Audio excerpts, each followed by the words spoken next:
So shared priorities are not the dominant way that community investing occurs. So my experience, and I think yours as well, is we have seen a lot of top-down or outside-in influences where people who are not closest to the problems are trying to make decisions about what should happen in a community, which is the opposite of what you're trying to do with shared priorities. So can you tell us a little bit about how we bring community voice and wisdom into the process of making decisions about what should happen in a community? Right. So shared priorities, let's start with what they are an articulation of what a community wants for its own future. And depending, again, on the geographic scope of what we're talking about, those priorities may come out of an engagement process that involves individual residents. More commonly, what we find is that it involves a process of bringing together leaders who have constituents and who represent those constituents. So that may be church leaders. It's not necessarily elected officials. It may be the heads of advocacy organizations. It may be the head of neighborhood associations. But generally, what we start from is, what do the people who are in a particular place want for their future? And the shared priority that we're looking for is an altitude challenge, right? Because we don't want something that's so general that it's good things for all God's children. And we also don't want something that's so specific that it's, one deal, a grocery store on this corner. So we're looking for that altitude in the middle, where it's big enough and grand enough to excite the imagination. It's like people say, make no small plans, because they have no power to fire the imagination. But we also don't want something that is just so big that nobody believes that it's going to move. And so there's the altitude question of hitting it right. And hitting it right means that you identify a population of people who live in a certain place, and you give a general direction about what you're trying to achieve. So, for example, we worked in 2 counties in Maryland along a new transit line, the Purple Line, that's under construction at the moment. And the shared priority there was, we want to make sure that this transit line doesn't lead to the net loss of badly needed affordable housing. And so that was the aspiration for them. So there's a second part to a shared priority besides the aspiration, which is a specific result.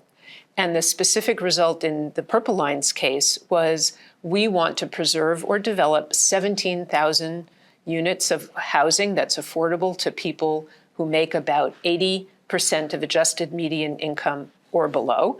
That's within half a mile of transit stations in the next 10 years. Okay, so it's just, I want to point out how super specific that is, right? That's critical. That's critical because if somebody drops $100 million on your city, you remember the airplane that's flying around, you want to know what to do with it.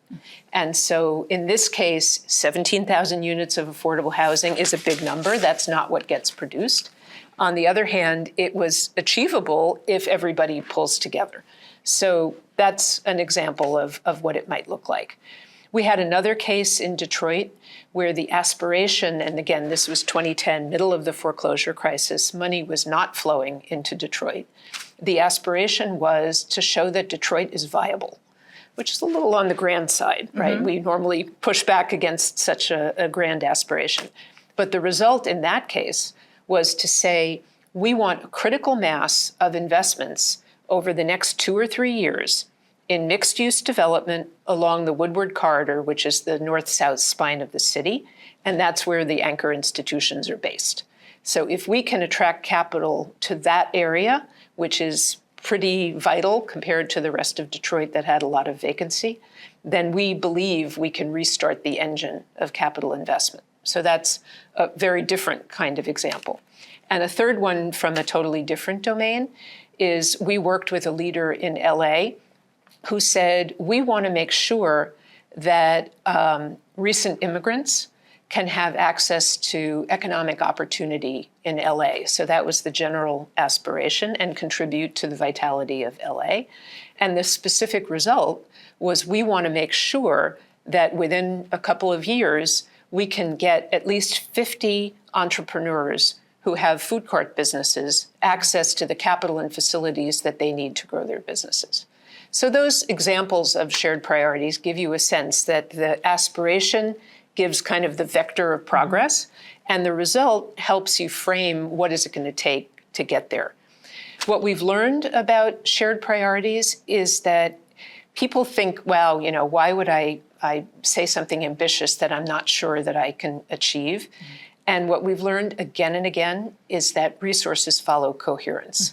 And so if you can articulate an aspiration that makes sense to people, that's clear, then it does galvanize action. And it puts people outside of business as usual, which is where you need them to be if you want to achieve the ambitious aspiration. So what happens when the community's shared priority is beyond reach? Let's say, we want all free transportation right now, or you said 80% of area median income. We want all of our housing to be 40% of area median income. What if there's a need that the community expresses that they really care deeply about, but you're not quite sure if it's viable to invest in? Yeah, well, a lot of the initial things that people say they want, I would like to be Queen of England, or at least I wanted that until I watched The Crown. Now I'm not so sure.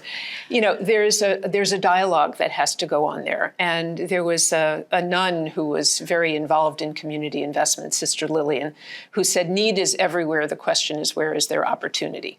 And so it's part of the process that the people who have resources and have to invest and have to be believing in what the aspiration is, have to be in dialogue with the people who are talking about what they want and need, so that the compromises get made together and not by default after the community leaves the room.